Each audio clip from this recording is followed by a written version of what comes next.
Subhanallah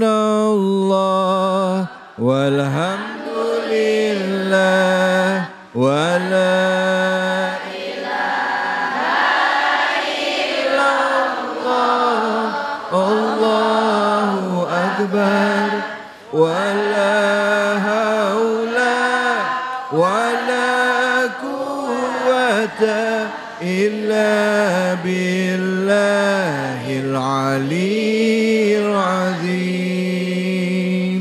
Subhanallah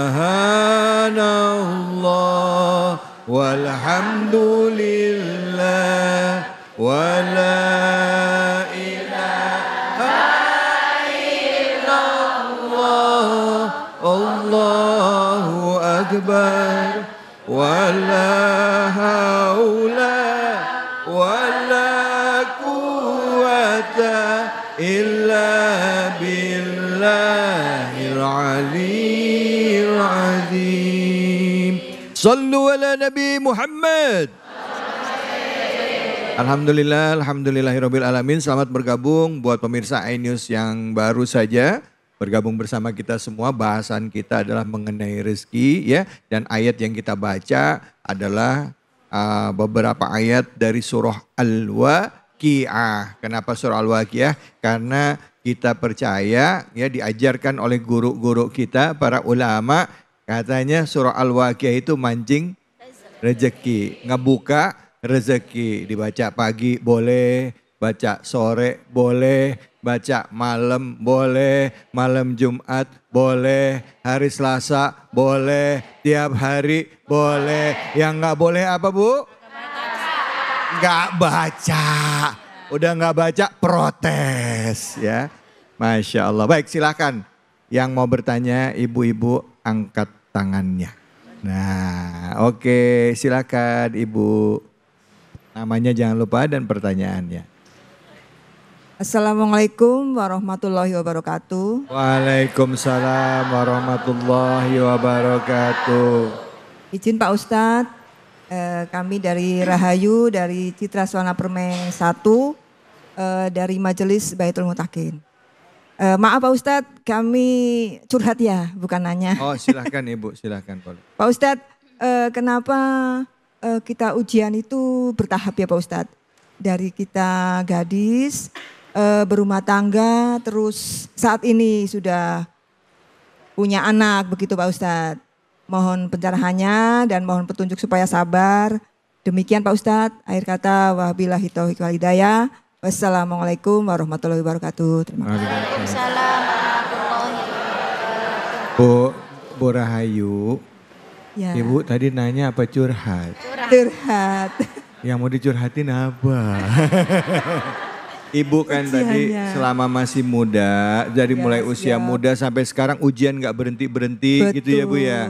Kenapa kok ujiannya nggak berhenti-berhenti gitu ya? Iya. Apa mungkin saya ada salah ya? Atau mungkin gimana caranya supaya saya bisa kuat menghadapi ujian gitu ya Bu ya? Amin, amin. Ini ujiannya SD, SMP apa SMA ini Bu?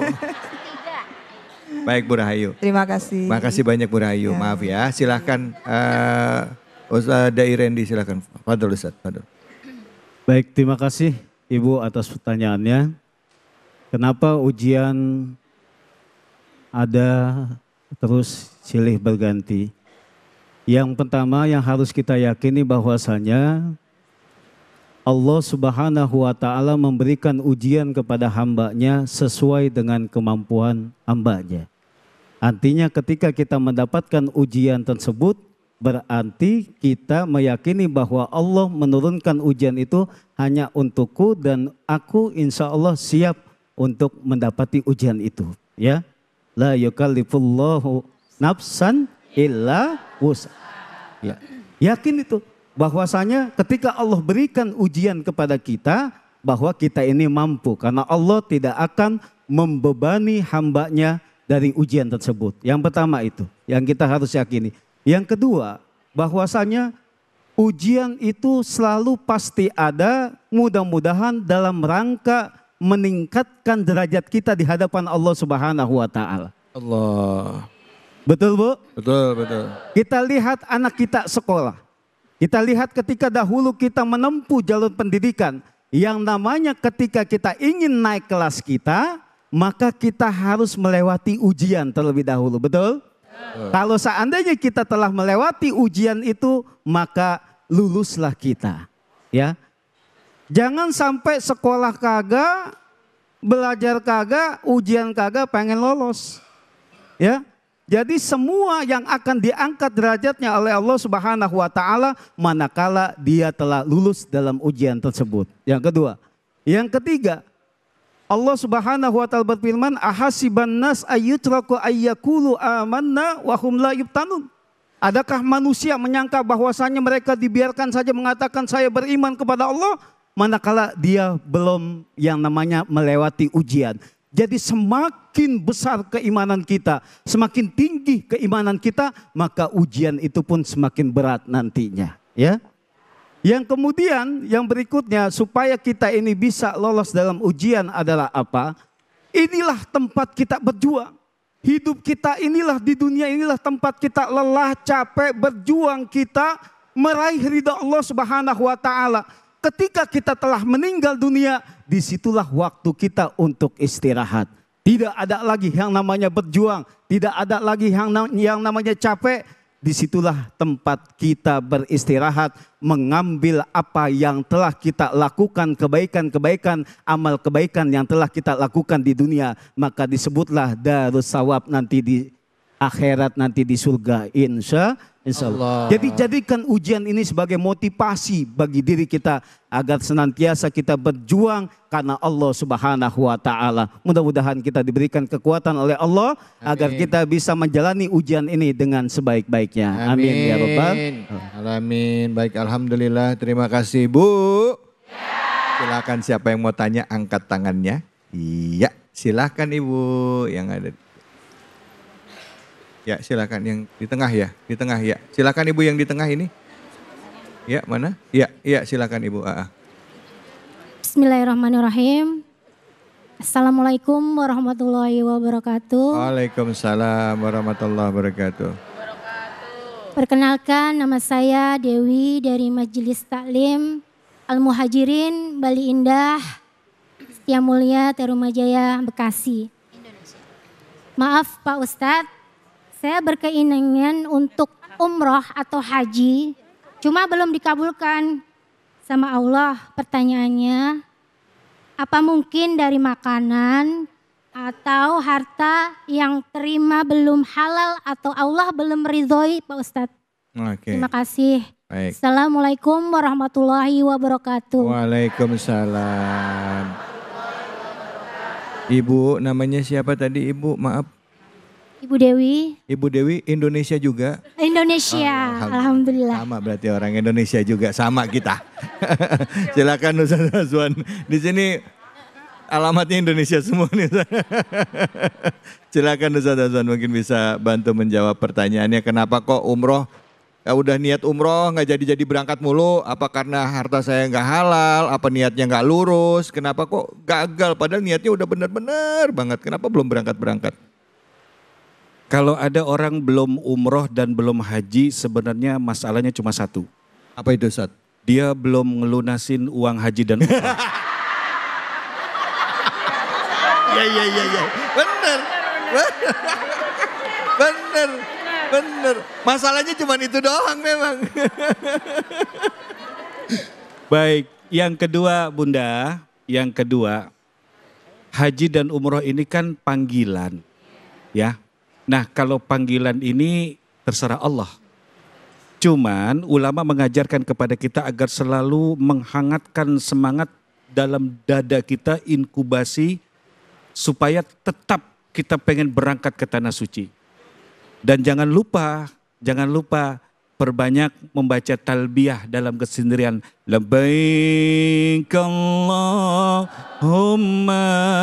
labbaik. Labbaik la syarika lak labbaik innal hamda wan ni'mata lak wal mulka la syarika lak innal hamda wan ni'mata lak wal mulk syarikalah.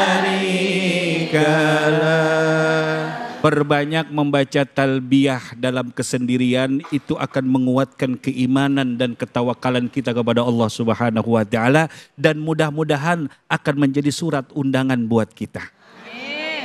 Dan yang ketiga, boleh jadi Allah belum izinkan kita berangkat ke tanah suci saat itu mungkin keimanan dan ketakwaan kita belum lengkap. Karena ada orang yang berangkat ke tanah suci malah mohon maaf mereka durhaka. Bikin dosa, bermaksiat di sana. Apalagi yang doyan, takutnya di sana gibah, ngegosip. Karena di dalam sebuah hadis bahwa ibadah yang dilakukan di tanah suci itu 100.000 kali lipat. Yang dikhawatirkan adalah engkau durhaka di sana akan dikali 100.000 kali lipat. Boleh jadi Allah belum mengizinkan kita supaya kita lebih matang keimanan dan ketakwaan. Dan yang keempat, yang terakhir adalah jangan lupa untuk meyakinkan diri bahwa haji khususnya adalah syariat. Kita gampang ngelihat orang yang udah berangkat atau belum. Lihat aja di rumahnya, ada nggak oleh-oleh atau boneka onta. Iya. Ciri-cirinya. Ya. Kenapa? Kalau seandainya berangkat ke tanah suci itu identik dengan harta, orang kaya yang paling sering ke sana. Dan kalau memang benar berangkat ke tanah suci karena ketakwaan seseorang, dia rajin sholat malam, rajin baca Quran, rajin puasa sunnah, maka yang akan berangkat mereka-mereka yang rajin puasa sunnah. Tapi kenapa malah yang durhaka diizinkan Allah? Kenapa? Untuk dia bisa bertaubat kepada Allah Subhanahu wa ta'ala. Dikhawatirkan kalau kita nggak menguatkan iman akan berbuat syirik di sana. Ya, demikian. Baik, alhamdulillah. Terima kasih banyak Ustadz. Bu. Jadi kalau memang niat banget pengen berangkat umroh sama haji, yang nomor 1 adalah daftar. Udah daftar belum? Belum. Duitnya dari mana? Doa, insya Allah Allah akan berikan jalan. Nah sebentar lagi udah mulai persiapan berangkat haji nih. Kloter pertama udah siap-siap berangkat. Kita doain semoga yang berangkat haji dilancarin. Di sana diberikan keselamatan. Amin ya Allah. Dan kembali ke tanah air menjadi haji yang mabrur. Amin ya robbal alamin. Di sini siapa yang belum berangkat haji? Angkat tangan. Jujur. Oh semuanya ini ya belum? Yang udah umroh mana? Umroh. Alhamdulillah. Semoga yang belum berangkat haji Allah cepetin bisa berangkat haji. Amin ya Allah. Aminin benar serius. Amin ya. Al-Fatihah. A'udzubillahi minasyaitonirrajim. Bismillahirrahmanirrahim. Maliki yaumiddin. Iyyaka na'budu wa nasta'in. Shiratal ladzina an'amta 'alaihim ghairil maghdubi 'alaihim waladdallin. Amin ya Allah. Semoga kita bisa sampai di tanah suci melaksanakan ibadah haji dan juga bisa ziarah ke makam Rasulullah sallallahu alaihi wasallam, kembali menjadi haji yang mabrur, menjadi manusia lebih baik lagi. Silakan sekarang pertanyaan berikutnya yang mau angkat tangan silakan. Ya, mana-mana orangnya tadi di tengah? Ya, Ibu. Ya. Nama dan pertanyaan. Assalamualaikum warahmatullahi wabarakatuh. Waalaikumsalam warahmatullahi wabarakatuh. Izin bertanya Ustadz, nama saya Rosita dari Majelis Taklim Al-Jahra Kampung Pomahan. Sedikit curhat Ustadz, saya punya anak laki-laki, pendidikannya sekarang kelas 2 SMA, saya taruh beliau di pesantren. Selama SMP sampai sekarang, tiba-tiba beliau pulang dengan alasan katanya tidak betah di sana. Pertanyaannya bagaimana sikap kami sebagai orang tua dalam menyikapi permasalahan kami? Demikian pertanyaan saya. Wassalamualaikum warahmatullahi wabarakatuh. Waalaikumsalam warahmatullahi wabarakatuh. Ibu namanya Ibu Rosita. Ibu Rosita anaknya di pesantren dari Boleh mic-nya deketin mic-nya. Dari SMP. Dari SMP. Toto mendadak SMA pengen pulang. Kelas berapa? Kelas Pulang berapa sana? sendiri Ustadz, kelas 2. Kelas 2? Kelas 2 SMA. SMA. Iya. Pulang sendiri. Iya. Kenapa? Ada ribut, ada berantem, atau ada masalah? Kami tanyakan ke pihak pesantren katanya baik-baik saja, nggak ada apa-apa. Ibu udah ngomong belum sama anak ibu? Sudah, sama anaknya sudah klarifikasi katanya mau sekolah di sini dekat dengan orang tua. Oh itu gimana caranya bisa deket sama orang tua Iya, anak Ustaz. gitu. Oke baik. Ini masalah hampir semua santri Bu, kangen sama anak, kangen sama ibu, kangen sama bapak, kangen bisa di rumah, bisa enak. Nah mungkin guru nih, mungkin Ustadz Azwan sebagai orang tua bisa, sebagai guru, sebagai kiai ya, mungkin bisa menjawab pertanyaan ini, silakan. Bunda, kalau ada santri bunda, anak bunda yang mesantren tapi dia mau pulang itu hal biasa. Di sini tinggal melihat kekuatan orang tua atau si anak. Karena ada orang tua yang lemah akhirnya mengabulkan dan mengaminkan, akhirnya tuh anak keluar. Sayang loh kelas 2 SMA, 2 aliyah tinggal setahun lagi. Kalau dipindah sekolah mau berapa juta lagi keluar. Iya, belum lagi pergaulan anak-anaknya yang sedemikian di kampungnya atau dia mungkin kurang terkontrol, itu harus difikirkan. Makanya saran saya, Bunda beserta ayahanda, suami istri ini minta sama Allah doa. Kalau ada orang tua minta bantu doa juga. Kemudian jangan pernah bosan memotivasi anak-anak. Kemudian kasih lihat, tuh nak, lihat tuh Ustadz Randy tuh. Sampai sepinter itu, secerdas itu, dia mengerti agama. Tahu nggak? Dulunya kayak kamu. Terus sebutkan lagi ustadz-ustadz terkenal. Atau mungkin ada di antara mereka yang pernah mesantren tapi sekarang udah jadi orang. Ya. Motivasi ke sana. Ya, terus jangan bosan tapi jangan terlalu keras apalagi memaki dan mencaci ya. Ini pun pernah terjadi terhadap anak saya ketika kelas 3 SMP, dia kebawa sama teman-temannya yang pada keluar ya untuk ikutan keluar. Saya bilang jangan, saya nasehatin di mobil waktu saya jenguk. Kemudian kebetulan dia dengan temannya duduk di belakang, ya udah di mobil saya nasihatin terus panjang lebar. Saya dengar suara tangisan, saya dalam hati saya, wah kena nih. Iya, iya. Pas saya nengok yang nangis anak orang.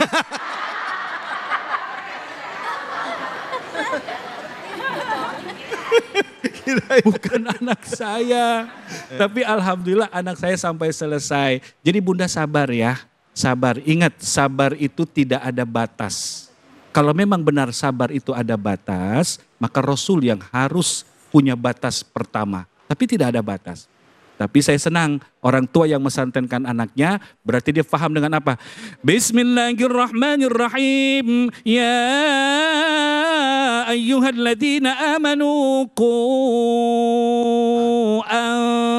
anfusakum wa ahlikum nara. Allah. Ini yang dipesan Allah dalam Quran, mereka orang yang beriman yang menjaga keluarganya dari api neraka. Dan mudah-mudahan anak Bunda akan menjadi seorang generasi yang akan membawa bangsa ini lebih baik lagi. Bangga agama Islam, orang tua pun akan bahagia. Jadi tolong tetap bersabar, motivasi positif, ceritakan orang-orang sukses yang ternyata mereka adalah orang-orang yang dulu pernah mesantren, tinggal setahun lagi ya. Ya mungkin kasih apa gitu biar dia senang ya gitu. Demikian Bunda. Ya baik, terima kasih Ustadz Azwan. Mungkin dari Randy mau menambahkan? Ya. Bagi pengalaman pribadi mungkin.